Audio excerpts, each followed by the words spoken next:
તો કેમ છો બધા મજામાં ને તમારા બધાનું સ્ટડી ટેલર ધ હાર્દિકમાં ખૂબ જ સ્વાગત છે। આજે આપણે 25 સપ્ટેમ્બર 2020ના રોજનું ધ હિન્દુનું ગુજરાતીમાં એનાલિસિસ જોઈશું। આજનો લેક્ચર ખૂબ જ ઇન્ટરેસ્ટિંગ અને રસપ્રદ રહેવાનો છે। તો શું તમે બધા ઇન્ટરેસ્ટેડ છો ને તૈયાર છો ને આજનો લેક્ચર સાંભળવા માટે? So I am the Hardik Parmar and latest start our journey towards success. સૌથી પહેલાં અતિ મહત્વનો આર્ટિકલ જોઈ લઈએ તો અમેરિકાની મોટરસાઇકલ એટલે કે આ બાઇક બનાવવાવાળી એક કંપની છે। કંપનીનું નામ છે હાર્લી ડેવિડસન। તો હાર્લી ડેવિડસને ભારતની અંદર જે મેન્યુફેક્ચરિંગ યુનિટ હતું એને બંધ કરી દીધું છે। એટલે કે ભારતની અંદર આ બાઇક બનાવવાળી કંપની જે છે એને બંધ કરી દીધેલું છે। હાર્લી ડેવિડસન બાઇક જે છે એ ઘણા લાંબા સમયથી પણ ચર્ચામાં રહેતી હોય છે। ઘણી બધી વાર ડોનાલ્ડ ટ્રમ્પ પણ આના વિશે વાત કરતા હોય છે। કેમ? કારણ કે ભારતની અંદર આ હાર્લી ડેવિડસન બાઇક જે છે એની ઉપર ભારત ઘણો બધો ટેક્સ લગાવે છે। શું કરે છે? ઘણો બધો ટેક્સ લગાવે છે। એના કારણે આ બાઇક જે છે એ ભારતની અંદર મોંઘી મળતી હોય છે। અને હવે અત્યારે તો આવી રીતે રિસેશન મંદીનો માહોલ છે અને આ બાઇક આવે છે બહુ મોંઘી, તો લોકો ખરીદતા નથી। તો ખરીદતા નથી એટલે પછી આ અમેરિકાની આ મોટર બાઇક બનાવતી કંપની જે છે એને ખબર પડી ગઈ કે હવે આપણે ખોટમાં જઈએ છીએ, એટલે બંધ કરી દીધું। લાસ્ટ ફાઇનાન્શિયલ યર ગયા નાણાકીય વર્ષની અંદર માત્ર 2500 યુનિટ જ વેચાણા હતા, 2500 બાઇક જ વેચાણી હતી, એટલે પછી બંધ કરી નાખ્યું। અમેરિકાની કંપની છે એ તમને ખબર હોવી જોઈએ। અને અમેરિકાની અમુક કંપની જે છે એમને એક વસ્તુ બનાવેલી છે, એક પ્લાન બનાવેલો છે। કયો પ્લાન? The રીવાયર plan. અને આના કારણે 70 જેટલા લોકોની જોબ પણ જતી રહેશે as part of the global strategic restructuring plan. વૈશ્વિક લેવલે જેટલી પણ કંપની જે છે રિસ્ટ્રક્ચરિંગ પ્લાનને વર્ક કરી રહી છે જેને ધ રીવાયર પ્લાન કહેવામાં આવે છે। અને આજે હાર્લી ડેવિડસન જે છે એનું મેન્યુફેક્ચરિંગ ક્યાં થતું હતું એ પણ તમને ખબર હોવી જોઈએ। તો ભારતની અંદર એનું મેન્યુફેક્ચરિંગ બાવલ નામની જગ્યાએ થતું હતું, જે ગુરગામની અંદર આવેલું છે, બરાબર? ગુરગાંવની અંદર આવેલું છે, તો અહીંયા આનું મેન્યુફેક્ચરિંગ થતું હતું। બીજો મહત્વનો આર્ટિકલ જોઈએ તો આપણે ગઈકાલે વાત કરેલી હતી કે સાર્કની મિટિંગ થવાની છે। સાર્કની મિટિંગ, સાર્કનું આ વખતે હોસ્ટ કોણ છે? સાર્કનું આ વખતે હોસ્ટ છે નેપાળ, બરાબર? નેપાળના ફોરેન મિનિસ્ટર જે છે એ આ મિટિંગને હોસ્ટ કરવાના હતા। અને આ વખતે આ સાર્કની મિટિંગ જે છે એ વિડીયો કોન્ફરન્સિંગના માધ્યમથી થવાની હતી। સાર્ક એક એવું સંગઠન છે જેમાં ભારત અને પાકિસ્તાન બંને સભ્યો છે, બરાબર? બંને એના સભ્યો છે, પરંતુ આ એકમાત્ર એવું સંગઠન નથી। કેમ? કારણ કે એસસીઓ પણ એવું સંગઠન છે જેમાં પણ ભારત અને પાકિસ્તાન બંને સભ્યો છે। બીમસ્ટેકમાં ભારત છે પરંતુ પાકિસ્તાન નથી, બરાબર? તો સાર્કમાં ભારત અને પાકિસ્તાન બને છે, તો બંને આની અંદર એક સાથે ભાગ લીધો। કોની અંદર? તો કે સાર્કના આ વિડીયો કોન્ફરન્સની અંદર। તો એક રીતે સિગ્નિફિકન્ટ મૂવ કહી શકાય। તો શું થયું એની વાત કરીએ। ઇન્ડિયા પાક ટ્રેડ ચાર્જિસ એટલે સાર્ક CICA મીટ્સ, આ મિટિંગની અંદર આ બધી વસ્તુ છે। અને બંને દેશો જે છે એ એકબીજા સામે તલવાર કાઢવી પડી અથવા સ્વાર્ડ છે, એટલે કે એક રીતે ગરમાગરમીનું માહોલ થઈ ગયેલું। કયા બાબતે? તો કે ટેરરિઝમ, આતંકવાદનો મુદ્દો આવી ગયો ત્યારે, અને જમ્મુ કાશ્મીરનો મુદ્દો હતો ત્યારે। ભારત તરફથી આપણા જે એસ જયશંકર જે છે એમણે આની અંદર ભાગ લીધેલો હતો અને એમને ભારતને રિપ્રેઝેન્ટ કરેલું હતું, ભારતનું પ્રતિનિધિત્વ કરેલું હતું। આ જે સાર્ક જે છે, સાર્કની અંદર 8 જેટલા સભ્યો છે, 8 જેટલા સભ્યો। સાર્કનું ફૂલ ફોર્મ તમને ખબર હોવી જોઈએ, south Asian association four regional cooperation. 8 જેટલા સભ્યો, ભારત, પાકિસ્તાન, આ બધા સભ્યો એની અંદર છે। અને સાર્કની અંદર મોટે ભાગે બધા એવા સભ્યો છે કે જે બધા લેન્ડ બાઉન્ડ્રીઝ, જમીને સરહદ ધરાવે એવા દેશો છે, એટલે કે સરળતાથી એક દેશમાંથી બીજા દેશમાં પહોંચી શકે। 19મા નંબરની સાર્કની સમિટ હતી નેપાળની અંદર। હવે એસ જયશંકરે ભારતે સાર્ક માટે અમુક પ્રકારની વસ્તુ કરેલી છે। સાર્કની અંદર ભારતે અમુક પ્રકારના ઇનિશિયેટિવ પહેલ કરેલા છે, એના વિશે પણ યાદ કરાવેલું હતું। તો ભારતે શું કરેલું છે સાર્ક માટે? તો સાર્ક લીડર્સ વિડીયો કોન્ફરન્સ એ જે છે એ ભારતે કીધેલું હતું કે આ મેજર ટેકન બાય ભારતે કયા પ્રકારના પગલાં લીધેલા। તો ભારતે તેઓ સલાહ સૂચન આપેલી હતી કે આપણે વિડીયો કોન્ફરન્સિંગના માધ્યમથી આ સાર્કના લીડર ભેગા થઈ શકે। બીજું ભારતે શું કરેલું હતું? તો કે કોઇનેક્સ રચવાની માંગણી કરેલી હતી કે આપણે કોઇનેક્સની રચના કરીએ। What is કોઇનેક્સ? કોઇનેક્સનો મતલબ થાય COVID-19 ઇન્ફોર્મેશન એક્સચેન્જ પ્લેટફોર્મ। એટલે કે એવું એક પ્લેટફોર્મ બનાવીએ કે જ્યાં સાર્કના બધા દેશો જે છે એ કોવિડ રિલેટેડ જે કોઈ પણ માહિતી હોય એ એક્સચેન્જ કરી શકે, એની અદલા બદલી કરી શકે અને એની હેરફેર કરી શકે। કોઇનેક્સ, બરાબર? પ્રશ્ન પૂછે છે કોઇનેક્સ શું છે? તો એ આ સાર્કે બનાવેલી એક વસ્તુ છે અને એની પહેલ ભારતે કરેલી હતી, ભારતે એવો આઈડિયા આપેલો હતો। પછી બીજી ભારતે કયું ઇનિશિયેટિવ પહેલ કરેલું? તો SAARC food bank mechanism. Food એટલે કે બધા જ લોકોને ફૂડ, ખોરાક, ખાવાની વસ્તુ મળી શકે અને સ્ટાર્વેશન, ભૂખમરાથી કોઈનું મૃત્યુ ન થાય, એટલે સાર્ક ફૂડ બેંક બનાવવાની કોશિશ કરવામાં કે એક બેંક કે જ્યાં બધો ખોરાકની બધું સંગ્રહ કરવામાં આવે એવું મિકેનિઝમ બનાવવામાં આવે, એની પહેલ પણ ભારતે કરેલી હતી। પછી COVID-19 થી લડવા માટે સાર્ક COVID-19 ઇમરજન્સી ફંડ, એક પ્રકારની તિજોરી જેની અંદર પૈસા નાખવામાં આવશે, આવું એક ફંડ બનાવવાની પહેલ પણ ભારતના વડાપ્રધાન નરેન્દ્ર મોદીએ કરેલી હતી। આ ફંડ કેટલા $10 મિલિયન બનાવવામાં આવેલું હતું કે જેના કારણે કોવિડથી લડી શકાય। તો આ બધી પહેલ ભારતે કરેલી છે। તમારે ગમે અહીંયા લખવાનું આવે અથવા MCQમાં પૂછાઈ જાય, આમાંથી કોઈ પણ પહેલ પૂછે તો એ બધાનો જવાબ શું આવશે? ભારત આવશે, કારણ કે એ બધી પહેલ ભારતે કરેલી છે। બીજો મહત્વનો આર્ટિકલ જોઈએ તો તમને ખ્યાલ હશે કે દિલ્હી જે છે એ એક રીતે વિશ્વનું સૌથી વધારે પ્રદૂષિત કેપિટલ છે, સૌથી વધુ પ્રદૂષિત પાટનગર છે। દિલ્હીની અંદર સારી હવા, શુદ્ધ ક્લીન એર એટલે કે શુદ્ધ હવા જે છે એ મળતી નથી, ઓક્સિજન ને એવું બધું મળતું નથી. ત્યાં ઘણા બધા સ્મોક ટાવર ને એવું બધું પણ લગાવવામાં આવેલું છે. અને કદાચ ઘણી બધી વાર આપણે પુસ્તકોમાં વાંચેલું છે કે ભવિષ્યમાં એક દિવસ એવો આવશે કે જ્યારે આપણે ઓક્સિજનના પણ પૈસા આપવા પડશે, શુદ્ધ હવાના પણ પૈસા આપવા પડશે, અને એ હવે ધીમે ધીમે સાચું થતું એવું લાગે છે. તો આ બધાનું મુખ્ય કારણ શું છે? પ્રદૂષણ. પ્રદૂષણમાં પણ જે આપણે કાર્બન ડાયોક્સાઇડ ને બીજા ઘણા બધા ગેસ જે છે, ઘણા બધા ગેસ CFC ક્લોરોફ્લોરોકાર્બન ને ઘણા બધા જે ગેસ છે એનું આપણે ઇમિશન ઉત્સર્જન કરી રહ્યા છીએ. એના કારણે ગ્લોબલ વોર્મિંગ ને ક્લાઇમેટ ચેન્જ ને આ બધું થાય છે, અને એના કારણે આ વાતાવરણમાં પ્રદૂષણ ને એ બધું થઈ જાય છે. બરાબર. હવે બીજું એક મુખ્ય કારણ જોઈએ તો દિલ્હીની અંદર તો તાપમાન પણ ખૂબ ઊંચું હોય છે, આનું તાપમાન પણ ખૂબ ઊંચું હોય છે. તો આ બધાનું એક મુખ્ય કારણ શું છે? તો આ બધાનું મુખ્ય કારણ એ છે કે પંજાબ અને હરિયાણાના વિસ્તારની અંદર, ખાસ કરીને NCR નેશનલ કેપિટલ રિજિયન વાળા વિસ્તારની અંદર ખેડૂતો જે છે એ સ્ટબલ બર્નિંગ કરવાનું કાર્ય કરે છે. તો સ્ટબલ બર્નિંગ શું છે? સ્ટબલ બર્નિંગનો મતલબ એ થાય કે જનરલી મોટે ભાગે પેડી એટલે કે ડાંગર એટલે કે ચોખાનો પાક લીધેલો હોય અથવા તો બીજો કોઈ પણ પાક લીધેલો હોય તો ખેડૂત એ પાકનું હાર્વેસ્ટ કરી નાખે, એનું કટિંગ કરી નાખે, એની કાપણી કરી નાખે, એની લણણી કરી નાખે.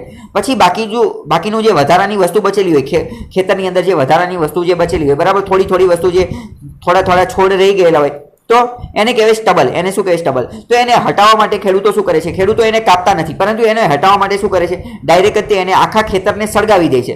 તો આખા ખેતરને સળગાવી દે એટલે શું? જે નાનો જે કચરો બચી ગયો એ તાત્કાલિક સળગી જાય છે અને આખું ખેતર સાફ થઈ જાય છે, જેના કારણે ફરીથી ખેતી કરી શકે. તો આને કહેવાય સ્ટબલ બર્નિંગ. બર્નિંગ એટલે સળગાવવું. પરંતુ આ એક રીતે તો સારી વસ્તુ છે કે ફટાફટ તે આખું ખેતર જે છે એ સાફ થઈ જાય છે, કાંઈ પૈસા દેવા પડતા નથી, અને બીજી વાર ખેતી માટે ખેતી લાયક જમીન બની જાય છે. પરંતુ આના કારણે ઘણું બધું પ્રદૂષણ થાય છે, પોલ્યુશન થાય છે, તાપમાન એ બધું વધી જાય છે અને હવા શુદ્ધ મળતી નથી. તો આનું શું સમાધાન કરવું જોઈએ? સ્ટબલ બર્નિંગનું શું સમાધાન કરવું જોઈએ? ઘણા લાંબા સમયથી વાત ચાલી રહી છે. આની માટે એક મશીન પણ બનાવવામાં આવેલું હતું, હેપી સીડર. શું હેપી સીડર નામનું એક મશીન બનાવવામાં આવ્યું હતું કે જેનેથી શું કરવામાં આવે કે એ મશીન લઈ લેવી તો એ મશીન જે છે એ ખેતરની અંદરથી આ બધું જે સ્ટબલ હશે, જે વધારાનો કચરો બચેલો હશે, એ બધાને સાફ કરી નાખશે. પરંતુ પ્રોબ્લેમ હતો કે આ જે સીડર હતું, આ હેપી સીડર, એનો ખર્ચ બહુ મોંઘો છે, એ ખૂબ મોંઘું છે, બરાબર. એટલે દરેક ખેડૂત એને કંઈ લઈ શકે નહીં. તો સરકાર દ્વારા એવું કહેવામાં આવેલું હતું કે અમે આ મશીન જે છે એ લઈ લેવી છે અને અમે બધા ખેડૂતોને આ મશીન ભાડે આપીશું. પરંતુ એ પ્લાન પણ એટલો બધો સક્સેસ હતો નહીં. તો હવે અત્યારે બીજો એક આઈડિયા આવેલો છે, એક બીજી નવી ટેકનોલોજી લાવેલા છે કે જેના કારણે આપણે આ સ્ટબલ બર્નિંગથી છુટકારો મેળવી શકીએ. તો એ બીજી ટેકનિક કઈ છે? એ બીજી ટેકનિક છે બાયો ડીકમ્પોઝર ટેકનિક. પરીક્ષામાં પૂછાય છે કે બાયો ડીકમ્પોઝર ટેકનિક શું છે? તો એ સ્ટબલ બર્નિંગથી મથવા માટેની, સ્ટબલ બર્નિંગ સામે લડવા માટેની એક ટેકનિક છે. એમાં શું કરવામાં આવે એની વાત કરીએ. પરંતુ અત્યારે આ ચર્ચામાં શા માટે છે? આની પહેલા પણ ચર્ચામાં હતું, ત્યારે પણ વાત કરેલી હતી, અત્યારે ફરીથી વાત કરીએ. તો દિલ્હીના જે મુખ્યમંત્રી ચીફ મિનિસ્ટર અરવિંદ કેજરીવાલે આના વિશેનો વિચાર રજૂ કરેલો છે, બરાબર. કોની વિશેનો? તો કે બાયો ડીકમ્પોઝ ટેકનિક માટેનો વિચાર રજૂ કરે. એની માટે ચર્ચા કરેલી છે ઇફેક્ટિવ ઇમ્પ્લિમેન્ટેશન. આનું વ્યવસ્થિત રીતે ઇમ્પ્લિમેન્ટેશન, અમલીકરણ કરવામાં આવે તો આનું સમાધાન થઈ શકે છે. તો આજે મુખ્યમંત્રી જે છે એમણે IARI એટલે કે ઇન્ડિયન એગ્રીકલ્ચર રિસર્ચ ઇન્સ્ટિટ્યૂટ એની સાથે ચર્ચા કરેલી છે અને આનું અમલીકરણ કઈ રીતે કરવું એની વાત કરેલી છે, બરાબર.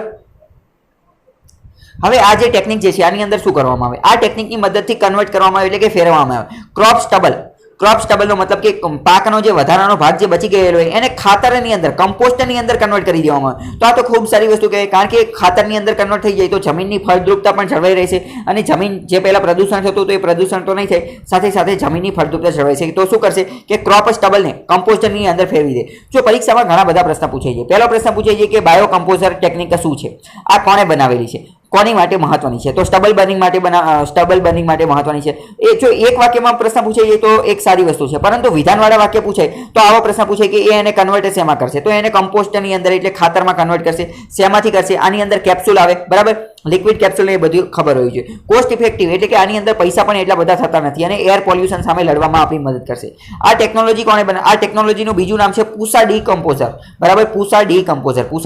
પ્રશ્ન પૂછે છે પૂસા ડીકમ્પોઝર શું છે? તો એ ખબર હોવી જોઈએ. આના અંતર્ગત શું કરવામાં? તો કે લિક્વિડ ફોર્મ્યુલેશન, લિક્વિડ બનાવવામાં આવે, એક પ્રકારનું લિક્વિડ. કોની અંદરથી? તો કે યુઝિંગ ડીકમ્પોઝર કેપ્સ્યુલ હોય, કેપ્સ્યુલમાંથી લિક્વિડ બનાવવામાં આવે અને આ લિક્વિડ જે છે એ ખેતરની અંદર છાંટી દેવાનું. એટલે આ છાંટી દેવી એટલે જે સ્ટબલ જે હોય, વધારાનો જે પાક બચેલો હોય એ ઓટોમેટિક તે કમ્પોસ્ટ ખાતર બની જાય અને તાત્કાલિક થોડા દિવસોમાં જ બની જાય. સ્પીડી એટલે કે ઝડપથી બધો નિકાલ થઈ જાય. બાયો ડીકમ્પોઝર જે છે સ્ટબલ, એનો તાત્કાલિક નિકાલ થઈ જાય, ઝડપથી આ કાર્ય કરે એવી વસ્તુ છે. Technique will decrease the use of fertiliser. આની મદદથી ફર્ટિલાઇઝર એટલે કે જે જંતુનાશક દવાનો ને એ બધાનો ઉપયોગ કરતો હોય તો ફર્ટિલાઇઝર, ખાતરનો ને એ બધાનો પણ ઉપયોગ ઓછો થઈ જશે. કારણ કે મેં તમને કીધું કે ફર્ટિલાઇઝરનો મતલબ શું, કે આ એક રીતના ખાતર છે. ફર્ટિલાઇઝરનો મતલબ શું, ખાતર. પરંતુ આ ટેકનિક રહી કઈ ટેકનિક, તો કે પૂસા ડીકમ્પોઝર. તો પૂસા ડીકમ્પોઝર જે છે એ તો સ્ટબલ જે છે એને કમ્પોસ્ટ એટલે કે ખાતરમાં કન્વર્ટ કરી નાખશે, તો એ ઓટોમેટિક ખાતર બની જશે. તો પછી બહારથી વધારાના ફર્ટિલાઇઝર, ખાતર નાખવાની પણ જરૂર રહેશે નહીં. Increase productivity. ખેતર, ફાર્મ જે છે, ફાર્મ સોઇલ, ખેતર અને ખેતીની જમીન જે છે એની પ્રોડક્ટિવિટી, એની કાર્યક્ષમતા, એની ઉત્પાદન ક્ષમતા જે છે એની અંદર ઇન્ક્રીઝ, એની અંદર વધારો થશે. તો આ તમને ખબર હોવી જોઈએ. 4 કેપ્સ્યુલ, 4 કેપ્સ્યુલ જે છે, 4 કેપ્સ્યુલને જો લિક્વિડની અંદર કન્વર્ટ કરી નાખવામાં આવે અને 25 લીટરનું લિક્વિડ તૈયાર કરવામાં આવે તો એ 25 લીટરનું જે આ લિક્વિડ જે છે એ 1 એકર જેટલી જમીન હોય, 1 એકર જેટલી જમીન, તો એની માટે સફિશિયન્ટ, એની માટે પૂરતું છે. એટલે કે 1 એકર જમીન, 1 હેક્ટર જમીનની અંદર જો સ્ટબલ હોય તો એને સાફ કરી શકે છે, એને કન્વર્ટ કરી શકે છે કોની અંદર, કમ્પોસ્ટ એટલે કે ખાતરની અંદર. તો આ એક ખૂબ સારી ટેકનોલોજી છે. બાકી કેટલી સારી છે તો આનો અમલ કરે અને કેવી રીતે આનું ઇમ્પ્લિમેન્ટેશન થાય છે, કેવો આના ડેટા શું આવે છે એની ઉપરથી ખબર પડે. અત્યારે તો વાંચવાથી એ બધાથી તો સારું લાગે છે કે ખૂબ સારી ટેકનિક છે, એ ખૂબ સારી ટેકનોલોજી છે. બાકી આગળ જતાં શું થાય છે એ પછી ખબર પડશે. બીજો મહત્વનો આર્ટિકલ જોઈએ તો એક મહાન ક્રિકેટર ડીન જોન્સ, ઓસ્ટ્રેલિયાના એક ક્રિકેટર હતા ડીન જોન્સ, એમનું એ પાસીસ અવેનો મતલબ થાય કે એમનું મૃત્યુ થઈ ગયેલું છે. હાર્ટ એટેક આવી ગયો તો એમનું મૃત્યુ થઈ ગયેલું છે. અહીંયા તમે એમનો ફોટો જોઈ શકો છો. આ યલો કલરની અંદર આ એમનો ફોટો છે, બરાબર. કે ડીન જોન્સ કોની સાથે સંકળાયેલા છે, તો ડીન જોન્સ ક્રિકેટર સાથે સંકળાયેલા છે, એમનું હાલમાં મૃત્યુ થઈ ગયેલું છે.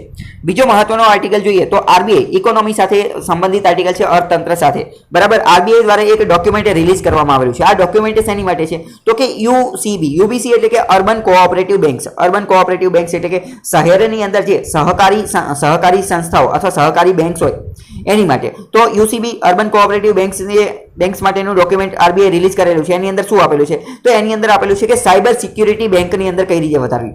કોની અંદર, અર્બન કોઓપરેટિવ બેંક્સની અંદર સાયબર સિક્યુરિટી કઈ રીતે વધારવી. તમને ખ્યાલ હશે કે અત્યારે છેલ્લા ઘણા સમયથી સાયબર ક્રાઇમ્સ વધી ગયા છે, ફિશિંગ એટેક થાય છે. આની પહેલા આપણે વિડીયો બનાવેલો હતો જમતારા ઉપર, કે ઝારખંડનું જમતારા ગામ છે, ત્યાંથી આ નવા પ્રકારના ફિશિંગ એટેક થતા હોય છે. ફિશિંગ એટેક એટલે ખબર હોવી જોઈએ, બરાબર. લોભામણી લાલચામણી જાહેરાત આપવામાં આવી. જમતારાની અંદરથી એક નવું આવેલું હતું, નવું ઈ સિમ દ્વારા ઓટીપી વગેરેથી આપણા બેંક એકાઉન્ટમાંથી પૈસા ખાલી થઈ જતા હોય છે. તો આ બધી વસ્તુથી બચવા માટે આરબીઆઈ ડોક્યુમેન્ટ રિલીઝ કરેલું છે યુસીબી માટે, કે જેના કારણે આપણે સાયબર સિક્યુરિટી, સાયબર સુરક્ષા જે છે એ જાળવી રાખીએ. અને આ જે ડોક્યુમેન્ટ જે છે એની અંદર આરબીઆઈ દ્વારા 5 પ્રકારના પિલર, 5 પ્રકારના એપ્રોચનો રજૂ કરવામાં આવે છે કે 5 પ્રકારે આપણે એને બચી શકીએ. કોની માટે, યુસીબી. પ્રશ્ન પૂછાઈ જાય કે યુસીબી માટે આરબીઆઈ શું કર્યું એ તમને ખબર હોવી જોઈએ. તો કે એનહાન્સ એટલે કે વધારી શકાય, સાયબર સિક્યુરિટી વધારી શકાય અર્બન કોઓપરેટિવ બેંકની અંદર. Technology vision for cyber security, technology vision રાખેલું છે અને 2020 થી 2023 સુધીમાં આ બધી વસ્તુ કરવાની છે. આની માટે 5 પિલર આપેલા છે, આરબીઆઈ 5 પિલર. એ 5 પિલરનું નામ શું છે, ગાર્ડ. પરીક્ષામાં પ્રશ્ન પૂછે છે ગાર્ડ શું છે, તો આરબીઆઈ દ્વારા આ યુસીબી માટે આપવામાં આવેલા 5 પિલર છે. ગાર્ડનો મતલબ શું, ગાર્ડમાં પહેલો મતલબ છે કે ગવર્નન્સ. ગવર્નન્સ કઈ રીતે કરવું એટલે કે બધો વહીવટ કઈ રીતે કરવો, અંદર બેંકની અંદર વ્યવસ્થા કઈ રીતે કરવું, એમાં આપણે ટેકનોલોજીનો કઈ રીતે ઉપયોગ કરી શકીએ. ગવર્નન્સ ઓવરસાઇટ એ પહેલી વસ્તુ છે. બીજી વસ્તુ શું છે, યુટાઇલ ટેકનોલોજી. આપણે યુટાઇલ ટેકનોલોજી ઇન્વેસ્ટમેન્ટ, ટેકનોલોજીની અંદર ઇન્વેસ્ટમેન્ટ કરી અને ટેકનોલોજીનો ઉપયોગ કરી અને ઘણી બધી વસ્તુ કાર્યક્ષમ, વધારે એફિશિયન્સ બનાવી શકે છે. પછી છે જો આ જી ઉપરથી શું આવ્યું, તો જી ઉપરથી આવ્યું ગવર્નન્સ ઓવરસાઇટ, યુ ઉપરથી આવ્યું યુટાઇલ ટેકનોલોજી, પછી એ ઉપરથી આવ્યું એપ્રોપ્રિએટ રેગ્યુલેશન એટલે કે વ્યવસ્થિત પ્રકારનું થોડું ઘણું નિયંત્રણ પણ જરૂરી છે. તો એ ટેકનોલોજીની એ બધા ઉપર નિયંત્રણ એટલે કે રેગ્યુલેશન રાખવાનું કાર્ય કરશે. પછી સુપરવિઝન જે છે એ પણ રાખવું ખૂબ જરૂરી છે. રોબુસ્ટ કોલેબોરેશનને આ બધી વસ્તુ ધ્યાનમાં રાખી અને ગાર્ડની મદદથી યુસીબીની અંદર આ સાયબર સિક્યુરિટી સ્થાપવામાં આવશે. તો એ તમને ખબર હોવી જોઈએ. બીજો મહત્વનો આર્ટિકલ જોઈએ તો ભારત સરકારની એક ડિફેન્સ પીએસયુ છે. પીએસયુ એટલે કે પબ્લિક સેક્ટર યુનિટ. ભારત સરકારની એક સંરક્ષણ રિલેટેડ સરકારી એક કંપની છે. કંપનીનું નામ શું છે, મજગાંવ ડોકયાર્ડ લિમિટેડ. મજગાંવ ડોકયાર્ડ એ કંપની શું કરે છે, એ કંપની કરે છે શિપ બિલ્ડર એટલે કે જહાજ બનાવવાનું કાર્ય કરે છે અથવા વહાણ બનાવવાનું કાર્ય કરે છે. તો આ મજગાંવ ડોકયાર્ડ જે છે એને પોતાનો આઈપીઓ રજૂ કરી દીધો છે. આઈપીઓ એટલે કે ઇનિશિયલ પબ્લિક ઓફરિંગ. આ એક સરકારી કંપની છે. આઈપીઓ લોન્ચ કર્યો એનો મતલબ શું, એનો મતલબ એમ કે એને પોતાના થોડાક શેર જે છે, થોડાક શેર એને વેચવા કાઢેલા છે. ક્યાં વેચવા કાઢેલા છે, શેર બજારની અંદર, સ્ટોક માર્કેટની અંદર વેચવા કાઢેલા છે. જ્યારે કોઈ પણ કંપની પ્રથમવાર ફર્સ્ટ ટાઈમ પોતાના શેર વેચવા કાઢે તો એને આઈપીઓ લોન્ચ કરવો પડે. આઈપીઓ પહેલા રજીસ્ટર્ડ કરવો પડે, ઇનિશિયલ પબ્લિક ઓફરિંગ, પછી એ સ્ટોક માર્કેટની અંદર રજીસ્ટર્ડ થાય અને પછી કોઈ પણ વ્યક્તિ જે છે એ ત્યાંથી આ શેરની ખરીદ વેચ કરી શકે છે. તો મઝગાંવ ડોક શિપ બિલ્ડર્સ લિમિટેડ એ જે છે એને આ આઈપીઓ લોન્ચ કરેલો છે અને એની 29 સપ્ટેમ્બર જે છે ત્યારે એને આ ઇનિશિયલ પબ્લિક ઓફરિંગ જે છે એ લોન્ચ કરેલી છે અને એની પ્રાઇસ જે છે કિંમત એક શેરની કિંમત, એક ઇક્વિટી શેરની કિંમત 135 થી 145 ની વચ્ચે હશે. બાકી આ શેર શું છે, આઈપીઓ શું છે, એફપીઓ શું છે એ આપણે ભૂતકાળમાં વાત કરી ચૂક્યા છીએ બીજા અલગ અલગ વિડીયોમાં, ધ હિન્દુના વિડીયોની અંદર જ તે. બરાબર. બીજો મહત્વનો આર્ટિકલ જોઈએ તો એ પણ ઇકોનોમી સાથે સંબંધિત છે. તમને ખ્યાલ હશે કે આઈબીસી એક લાવવામાં આવેલું. આઈબીસી નો મતલબ શું થાય? Insolvency and bankruptcy code. Insolvency નો મતલબ શું થાય? ઇન્સોલ્વન્સી નો મતલબ થાય કે એવો વ્યક્તિ કે જે બેંક પાસેથી જેને લોન લઈ લીધી છે પરંતુ એ હવે બેંકને પાછી લોન ભરવા માટે સક્ષમ નથી, એની ઓકાત નથી, એની ઓકાતની બહાર છે. બરાબર. એની પાસે હવે એટલા પૈસા નથી, એટલે કે એક રીતે હવે એની પાસે કોઈ પણ પ્રકારના પૈસા નથી. Insolvency and bankruptcy code. એ વ્યક્તિ કેવો થઈ ગયેલો છે? ઇન્સોલ્વેન્ટ થઈ ગયેલો છે, એટલે કે એ નાદાર થઈ ગયેલો છે. શું થઈ ગયેલો છે? નાદાર. હવે એની પાસે પૈસા નથી. તો આવા કેસની અંદર બેંક એ વ્યક્તિ પાસેથી પૈસા કઈ રીતે કઢાવી શકે, એની સંપત્તિ વેચીને કે કઈ રીતે પૈસા કઢાવી શકે, તો એ બધા નિયમોનો સમૂહ હતો, એને કહેવાય કોડ. તો એની માટે શું લાવવામાં આવ્યું? IBC, insolvency and bankruptcy code. પરંતુ કોવિડની મહામારીની આ બધું આવી ગયું એટલે એના કારણે સરકાર દ્વારા આઈબીસી કોડ જે છે એને થોડા સમય માટે હોલ્ડ ઉપર મૂકી દેવામાં આવેલો, એને સસ્પેન્ડ કરી દીધો. તો સરકારે હવે અત્યારે ફરીથી કીધું છે કે બીજા આગળના 3 મહિના જે છે ત્યાં સુધી, આગળના 3 મહિના સુધી પણ આ આઈબીસી જે છે એને આપણે બંધ જ રાખીએ. બધું આ પરિસ્થિતિ વ્યવસ્થિત થઈ જશે પછી આપણે આઈબીસીને ચાલુ કરશું. અત્યારે એને પોઝ રાખીએ, અત્યારે એને બંધ રાખીએ. 25 માર્ચ પછી જે કોઈએ પણ લોન લીધેલી છે અને હજી ભરેલી નથી અથવા તો એ ઇન્સોલ્વેન્ટ ઘોષિત થયેલા છે, એનપીએ બની ગયેલી છે, તો એ બધા ઉપર આઈબીસી આધારિત કમ્પ્લેન જે છે એ નોંધવામાં આવશે નહીં અને આઈબીસી આધારિત પગલાં લેવામાં નહીં આવે. કેમ? કારણ કે સરકારે અત્યારે એને પોઝ કરી દીધું છે એટલે. બીજો મહત્વનો આર્ટિકલ જોઈએ તો ગઈકાલે આપણે વાત કરેલી હતી કે G4 નેશન શું છે. G4 માં ભારત, જાપાન આ બધા દેશનો સમાવેશ થાય છે.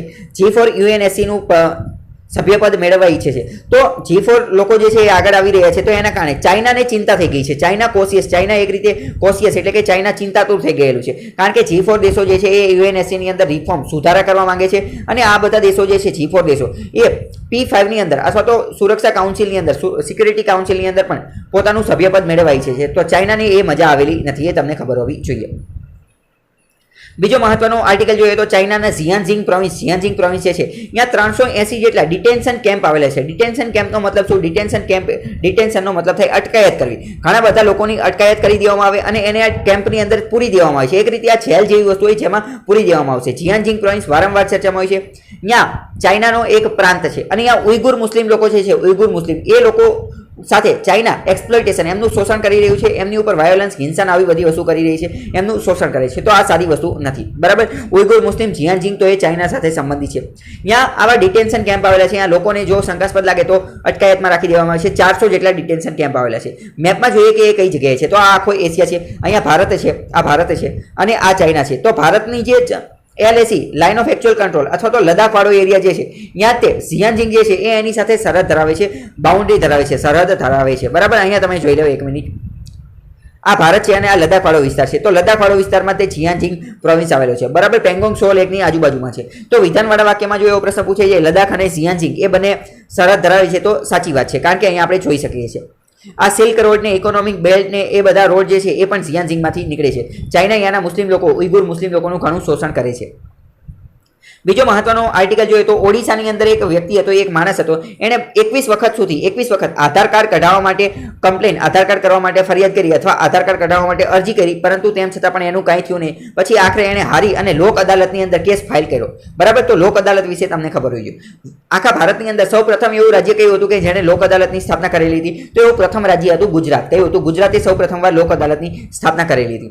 હવે અહીંયા તમે એ યાદ રાખો કે લોક અદાલતનો જે ચુકાદો જે છે, લોક અદાલતનો ચુકાદો એને ક્યાંય પણ પડકારી શકાતો નથી. લોક અદાલતના ચુકાદાને સુપ્રીમ કોર્ટમાં પણ પડકારી શકાતો નથી. તો હવે તમને પ્રશ્ન થાય કે લોક અદાલત, સુપ્રીમ કોર્ટ જે છે એ તો સર્વોચ્ચ બોડી છે, સર્વોચ્ચ સંસ્થા છે, એપેક્સ બોડી છે. તો તેમ છતાં પણ એની અંદર ત્યાં લોક અદાલતના ચુકાદાને કેમ પડકારી શકાતો નથી? તો એનું કારણ હું તમને અત્યારે કહી દઉં. એનું કારણ શું છે કે લોક અદાલત જે છે, લોક અદાલતની અંદર કેવું હોય કે લોક અદાલતની અંદર રિટાયર્ડ જજ ને એ બધા લોકો બેઠા હોય છે, પછી જ્યુરી, ગામના જે નામાંકિત આગેવાનો આ બધા લોકો બેઠા હોય છે. અને લોક અદાલતની અંદર મોટે ભાગે પહેલા તો સિવિલ કેસ જ આવતા હોય છે, સિવિલ કેસ, ક્રિમિનલ કેસ એની અંદર આવતા નથી, દીવાની મામલા જ આવતા હોય છે. અને લોક અદાલત મોટે ભાગે આ બધા સિવિલ કેસ, બધા જે દીવાની મામલાની અંદર સમાધાન કરાવવાનું કાર્ય કરે છે. એમાં કોઈ પણ પ્રકારની સજા આપવામાં નથી આવતી, બરાબર. તો બંને પાર્ટી, માની લો કે બે પાર્ટી, એ પાર્ટી અને બી પાર્ટી બંને આવી ગઈ છે લોક અદાલતની અંદર પોતપોતાનો કેસ લઈને, તો લોક અદાલત જે છે એ આ બંને વચ્ચે સમાધાન કરાવવાનું કાર્ય કરશે. શું કરશે? સમાધાન કરાવવાનું કાર્ય કરશે. અને સમાધાન ક્યારે થશે? સમાધાન ત્યારે જ થશે જો આ બંને પાર્ટી માન્ય રાખશે. જો બંને પાર્ટી માનશે તો જ સમાધાન થશે. જો બંને પાર્ટી માનશે નહીં તો સમાધાન નહીં થાય. અને જો બંને પાર્ટી માની ગઈ અને સમાધાન થઈ ગયું, એવો ચુકાદો આપી દીધો લોક અદાલતે, તો પછી સમાધાન થઈ ગયું, તો પછી કઈ સુપ્રીમ કોર્ટનો પડકાર દેવાની જવાની તો જરૂર નથી. કારણ કે આ કોઈ મજાક તો છે નહીં કે ઘડીક સમાધાન કરી દીધું અને પછી હવે કે ના હવે સમાધાન નથી કરવું, તો એવું ચાલે નહીં. એટલે લોક અદાલતનો ચુકાદો જે છે એને સુપ્રીમ કોર્ટમાં પડકારી શકાતો નથી, ક્યાંય પડકારી શકાતો નથી. વિધાનવાળા વાક્યમાં આવું આપણને કન્ફ્યુઝ કરે. અને ઘણી બધી વાર આપણે એવું વાંચી લઈએ કે લોક અદાલતના ચુકાદાને સુપ્રીમ કોર્ટમાં પડકારી શકાતો નથી, તો આપણે તો ઘણી બધી વાર તો આપણા મગજનો ઉપયોગ કર્યો કે ના એવું ન હોય, સુપ્રીમ કોર્ટ તો સર્વોચ્ચ અદાલત છે, ત્યાં તો ગમે એ ચુકાદાને પડકારી શકાય, આ ખોટું છે, ચોપડીમાં ખોટું લખેલું છે, અમને આવડતું નથી. પરંતુ એવું ન હોય, આપણે પણ થોડું વ્યવસ્થિત જાણવું પડે, બરાબર. તો એનું કારણ મેં તમને કહી દીધું કે કારણ કે આ મજાક છે નહીં અને એમાં સમાધાન કરવામાં આવે, તો પછી સમાધાન કરાવે તો પછી પડકારવાની તો વાત આવતી નથી. આટલી વસ્તુ ખબર હોવી જોઈએ લોક અદાલત વિશે. બીજો મહત્વનો આર્ટિકલ જોઈએ તો સીએજીનો રિપોર્ટ આવેલો હતો. કોમ્પ્ટ્રોલર અને ઓડિટર જનરલે પોતાનો રિપોર્ટ રજૂ કરેલો હતો. એ રિપોર્ટની અંદર એક અમુક પ્રકારની ઇરેગ્યુલારિટીઝ બીજી એ પણ જોવા મળેલી છે કે જેના અંતર્ગત આઈએએફ, ઇન્ડિયન એરફોર્સે અમુક પ્રકારના અનસર્ટિફિકેટ યુએવીના એન્જિન ખરીદી લીધેલા હતા. અનસર્ટિફિકેટ એટલે કે અમુક પ્રકારના ધારા ધોરણો વગરના અમુક હલકી ગુણવત્તાના એન્જિન ખરીદી લીધેલા હતા. કોની માટે? યુએવી. યુએવી એટલે કે અનમેન્ડ એરિયલ વ્હીકલ, હવામાં ઉડી શકે એવું વિમાન, પરંતુ એની અંદર કોઈ માણસ હોય નહીં. તો આઈએએફ, ઇન્ડિયન એરફોર્સે આવા વિમાન ખરીદી લીધેલા હતા. તો એ સારી વસ્તુ નથી. એક રીતે આપણા પૈસાનું પાણી થાય છે, પૈસા બરબાદ થાય છે અને ક્વોલિટી વાળા નથી, સર્ટિફિકેટ વગરના છે, તો આવું કરવું જોઈએ નહીં. સીએજીના રિપોર્ટમાં આ બધું આપણને ખ્યાલ આવે છે કે સરકાર આવો પણ ઘણા બધા ગોટાળાને એ બધું કરી રહી છે. બીજો મહત્વનો આર્ટિકલ જોઈએ તો 2019નો જે જ્ઞાનપીઠ એવોર્ડ, જ્ઞાનપીઠ એવોર્ડ, જો ગુજરાતીમાં આપણે એને જ્ઞાનપીઠ એવોર્ડ કહીએ છીએ, પરંતુ ઇંગ્લિશમાં અને હિન્દીમાં એને કહેવાય જનપીઠ એવોર્ડ. બંને એક જ એવોર્ડનું અલગ અલગ નામ છે, જનપીઠ એવોર્ડ અથવા જ્ઞાનપીઠ એવોર્ડ. આ એવોર્ડ શું છે તો કે લિટરેચર, સાહિત્યમાં આપવામાં આવતો, ભારતની અંદર સાહિત્યમાં આપવામાં આવતો સર્વોચ્ચ એવોર્ડ છે. સાહિત્યમાં સર્વોચ્ચ એવોર્ડ કહે છે જ્ઞાનપીઠ અથવા જનપીઠ એવોર્ડ. તો એ 2019માં કોને આપવામાં આવ્યો? તો મલયાલમના કવિ, મલયાલમના મહાકવિ કોણ? અક્કીથામને આપવામાં આવેલો હતો. તો એમને અત્યારે એ એવોર્ડ મળી ગયો છે, બરાબર. 2019માં જાહેરાત કરેલી હતી, એ એવોર્ડ એમને મળેલો છે અત્યારે. આ થોડું ડિલે થયેલું છે કારણ કે કોવિડની મહામારી આવી ગઈ હતી એના કારણે. અહીંયા તમે આજે અક્કીથામ જે છે એનો ફોટો જોઈ શકો છો. આ અક્કીથામ મલયાલમ કવિ છે. 2019 જનપીઠ એવોર્ડ એમને મળેલો છે. જ્ઞાનપીઠ, બંને એક જ વસ્તુના અલગ અલગ નામ છે. કન્ટ્રીઝ હાઈએસ્ટ લિટરરી એવોર્ડ સર્વોચ્ચ એવોર્ડ છે. કેરળના મુખ્યમંત્રી ચીફ મિનિસ્ટર પિનરાની વિજયન જે છે એમણે આનું ઉદ્ઘાટન કરેલું હતું. ઇનોગ્રેશન એટલે કે ઉદ્ઘાટન. આ ફંક્શનનું વિડીયો કોન્ફરન્સિંગથી ઉદ્ઘાટન કરેલું હતું. અને મલયાલમના લિટરેચરની અંદર આ એક રીતે ગોલ્ડન મુવમેન્ટ હતી, સોનેરી તક હતી. આજે વ્યક્તિ હતા, કોણ વ્યક્તિ? તો કે આજે અક્કીથામ જે છે, અક્કીથામ એ મલયાલમ ભાષાની અંદર છઠ્ઠા એવા વ્યક્તિ, છઠ્ઠા રાઇટર બની ગયા છે કે જેને આ જ્ઞાનપીઠ એવોર્ડ મળેલો છે. ગુજરાતની અંદર પણ 4 લોકો જે છે, 4 કવિ, 4 લેખક, એમને આ જ્ઞાનપીઠ એવોર્ડ મળેલો છે. એ તમને ખબર હોવી જોઈએ. હવે જ્ઞાનપીઠ વિશે થોડી વાત કરીએ. જ્ઞાનપીઠ અથવા જનપીઠ, મેં તમને કીધું એવી રીતે કે ગુજરાતીની અંદર એને જ્ઞાનપીઠ કહેવામાં આવે છે, પરંતુ હિન્દી અને ઇંગ્લિશની અંદર એને જનપીઠ એવોર્ડ કહેવામાં આવે છે. આ એવોર્ડ જે છે એ ભારતનો સર્વોચ્ચ એવોર્ડ છે અને કોના દ્વારા દર વર્ષે આપવામાં આવે છે? એન્યુઅલી, વાર્ષિક. કોના દ્વારા? ભારતીય જનપીઠ દ્વારા. અને એક લેખકને આપવામાં આવે છે. આઉટસ્ટેન્ડિંગ કોન્ટ્રીબ્યુશન ટુવર્ડ્સ લિટરેચર, સાહિત્યમાં કોઈ પણ પ્રકારનું આઉટસ્ટેન્ડિંગ કોન્ટ્રીબ્યુશન પ્રદાન કરેલું એની માટે આપવામાં આવે છે. 1961 થી આપવામાં આવે છે. પહેલા કેવું હતું કે આજે જ્ઞાનપીઠ એવોર્ડ જે છે એ કોઈ સાહિત્યકાર જે છે એને પોતાની કોઈ એક સર્વશ્રેષ્ઠ કૃતિ લખેલી હોય તો કોઈ એકાદી કૃતિ માટે આપવામાં આવેલું હતું. પરંતુ પછી આગળ જતાં શું નક્કી કર્યું? આગળ જતાં એવું નક્કી કર્યું કે ઓવરઓલ કોન્ટ્રીબ્યુશન એને પોતાના જીવન દરમિયાન સાહિત્યમાં જે કોઈ પણ પ્રદાન કરેલું હોય બધા જ પ્રદાન બદલ આપવામાં આવે છે, બરાબર. પહેલાં કેવું હતું કે માત્ર એક કૃતિ માટે આપવામાં આવતું હતું, પરંતુ હવે એ બંધ કરી નાખ્યું છે અને હવે ઓવરઓલ પ્રદાન બદલ આપવામાં આવે છે. 1961 થી આપવામાં આવે છે. બેસ્ટ ઓન, ઓનલી ઓન, જો માત્ર ભારતીય ઇન્ડિયન રાઇટર હોય, ભારતીય લેખક, એને જ આપવામાં આવે છે. વિદેશનાને આપવામાં આવતું નથી. અને કેટલી ભાષામાં આજે એવોર્ડ જે છે એ પહેલા 22 ભાષામાં આપવામાં આવતો હતો, પરંતુ પછી આગળ જતા ઇંગ્લિશ ભાષા જે છે એ પણ એની અંદર એડ કરી નાખી અને હવે ટોટલ એ 23 ભાષામાં આપવામાં આવે છે. આ 22 ભાષા કઈ છે? 22 ભાષા તો એ જ છે કે જે ભારતના બંધારણની 8મી અનુસૂચિમાં આપવામાં આવેલી છે અને સાથે સાથે ઇંગ્લિશમાં પણ એની અંદર આપવામાં આવે છે. પોસ્ટ હ્યુમસ એટલે કે મરણોપરાંત આ એવોર્ડ આપવામાં આવતો નથી, બરાબર. તો 22 ભાષા વત્તા ઇંગ્લિશમાં માત્ર અત્યાર સુધી એક જ વાર આપેલો છે, તો એ પણ તમને ખબર હોવી જોઈએ. જ્ઞાનપીઠ એવોર્ડ વિશે બીજી થોડી વાત કરીએ. 1961માં સ્થાપના અને 11 લાખ રૂપિયા આપવામાં આવે છે, 11 લાખ અથવા 13 લાખની આજુબાજુ આપવામાં આવે છે. 1965માં પ્રથમવાર એવોર્ડ આપ્યો હતો, લાસ્ટ 2019માં આપવામાં આવ્યો હતો. અક્કીથામ 2019 મલયાલમ કવિને આપવામાં આવ્યો, મેં તમને હમણાં જ કહી દીધું. અત્યાર સુધી 60 જેટલા લોકોને આપવામાં આવ્યો છે. સૌપ્રથમ જી શંકર કુરૂપને આ એવોર્ડ મળેલો હતો. કીધું હતું ગઈકાલે આપણે વાત કરી હતી કે બંગાળના લોકો જે છે એમનો સાહિત્યમાં એક રીતે વિશેષ જ રુચિ રહેલી છે. બંગાળના લોકો એમના ખૂનની અંદર તે સાહિત્ય લિટરેચર એ બધું ભરેલું છે. તમને ખ્યાલ હશે રવિન્દ્રનાથ ટાગોર એ પણ બંગાળથી બિલોંગ કરતા હતા. ઘણા બધા લોકો છે કે જે સાહિત્યની અંદર આગળ હોય અને એ બંગાળથી બિલોંગ કરતા હોય છે, બરાબર. આ 22 ભાષા જો સૌથી વધુ કઈ ભાષામાં મળેલું છે તો 11 વ્યક્તિઓને હિન્દી ભાષામાં મળેલો છે. ગુજરાતી, મરાઠી, ઉડિયા, ઉર્દુ આ બધાને 4 ભાષામાં મળેલો છે. સૌથી વધુ પૂછે તો હિન્દીની અંદર 11 વ્યક્તિઓને મળેલો છે, એ તમને ખબર હોય છે. હવે બીજું વાત કરીએ તો આજે જ્ઞાનપીઠ એવોર્ડ જે છે એ સાહુ શાંતિ પ્રસાદ જૈન ગુજરાતના એક વ્યક્તિ હતા. 1944ની અંદર ગુજરાતના એક ઇન્ડસ્ટ્રીયલિસ્ટ ઉદ્યોગપતિ હતા. શું નામ હતું એમનું? સાહુ શાંતિ પ્રસાદ જૈન અને સાહુ જૈન ફેમિલી, એના દ્વારા આ આપવામાં આવે છે, બરાબર. આ પ્રશ્ન વારંવાર બિન સચિવાલયની એ બધી નાની પરીક્ષાઓમાં પૂછાતો હોય છે કે સાહુ શાંતિ પ્રસાદ જૈનની યાદમાં આ બધા એવોર્ડ આપવામાં આવે છે, બરાબર. દર વર્ષે આપવામાં આવે છે.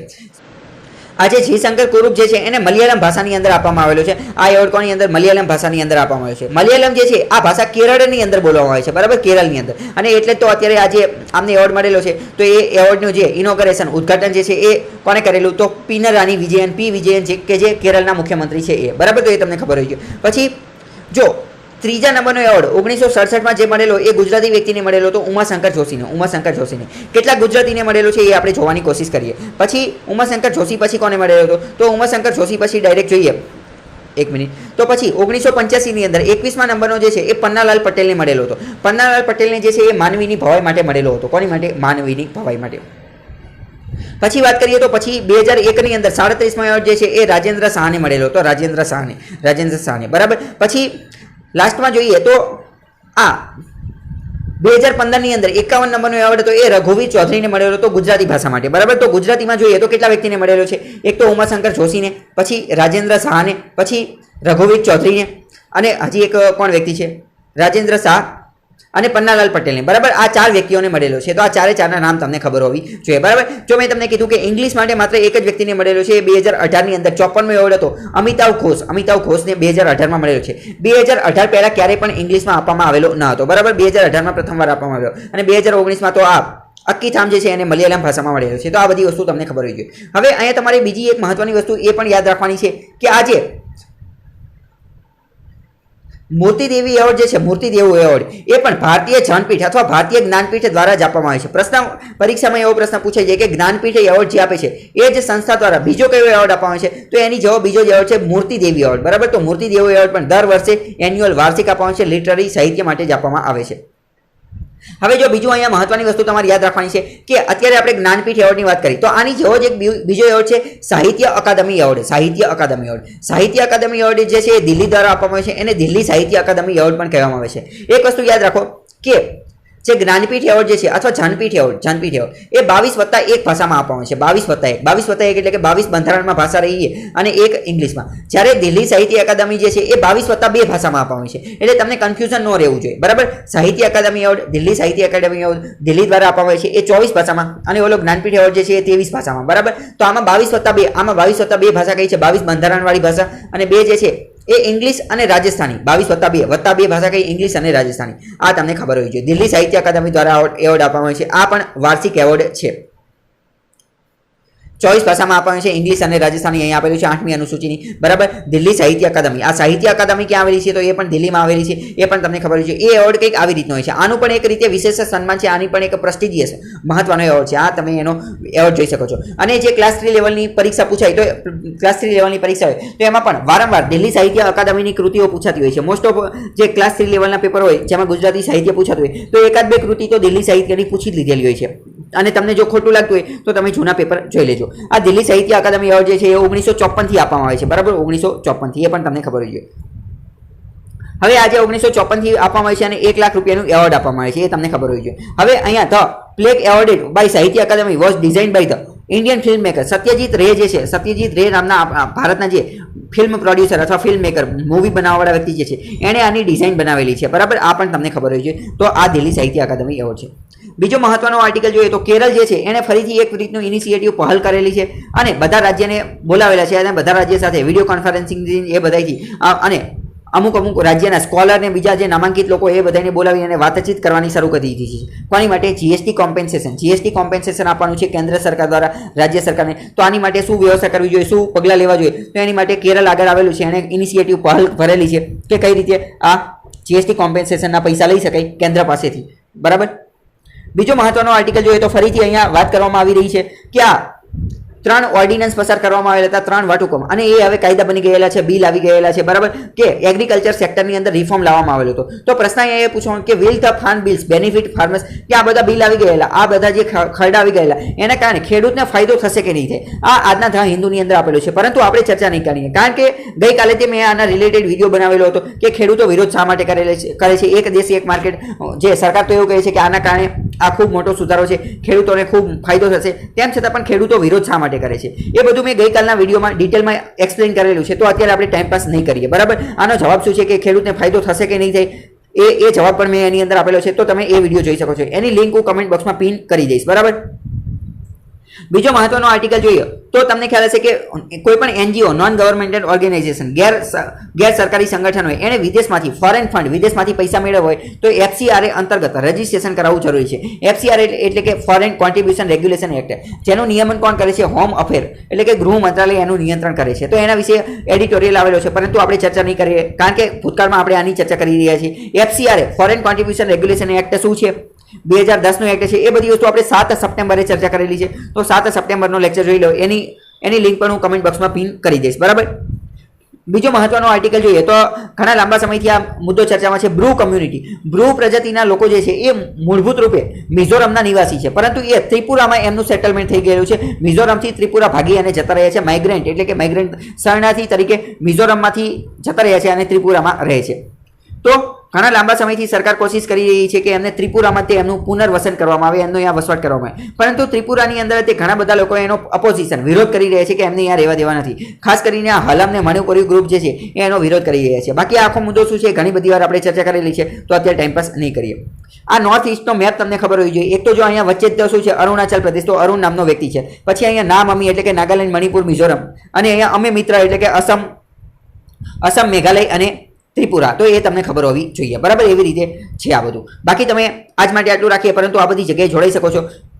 ઇન્સ્ટાગ્રામની અંદર સ્ટડી ટેલર તમે જોઈન કરી નાખશો, ફોલો કરી નાખશો તો રોજે એમસીક્યુ ને બધું મળી જશે. ટેલિગ્રામની અંદર સ્ટડી ટેલર ચેનલ જોઈન કરી નાખશો તો અહીંયા તમને પીડીએફ ની બધી વસ્તુ મળી જશે, બરાબર. તો આજ માટે આટલું રાખીએ, પરંતુ આ જે પ્રશ્ન જે છે એના જવાબ આપવાના છે કમેન્ટ બોક્સની અંદર. પહેલો પ્રશ્ન શું છે કે ગુજરાતના કયા લોકોને કયા કવિ અને લેખકને જ્ઞાનપીઠ એવોર્ડ અથવા જ્ઞાનપીઠ એવોર્ડ મળેલો છે? તાજેતરમાં એક ક્રિકેટરનું નિધન થઈ ગયેલું છે, તો એ કયા દેશના હતા અને એનું નામ શું હતું? આરબીઆઈ દ્વારા એક ડોક્યુમેન્ટ રજૂ કરવામાં આવેલું છે. એ ડોક્યુમેન્ટ કોની માટે છે અને શા માટે રજૂ કરવામાં આવેલું છે? આ 3 પ્રશ્નના જવાબ તમારે કમેન્ટ બોક્સમાં લખવાના છે, બરાબર. તો આજ માટે આટલું રાખીએ. બાકી કાલે મુલાકાત થશે. ત્યાં સુધી જોડાયેલા રહો સ્ટડી ટેલર હાર્દિક સાથે.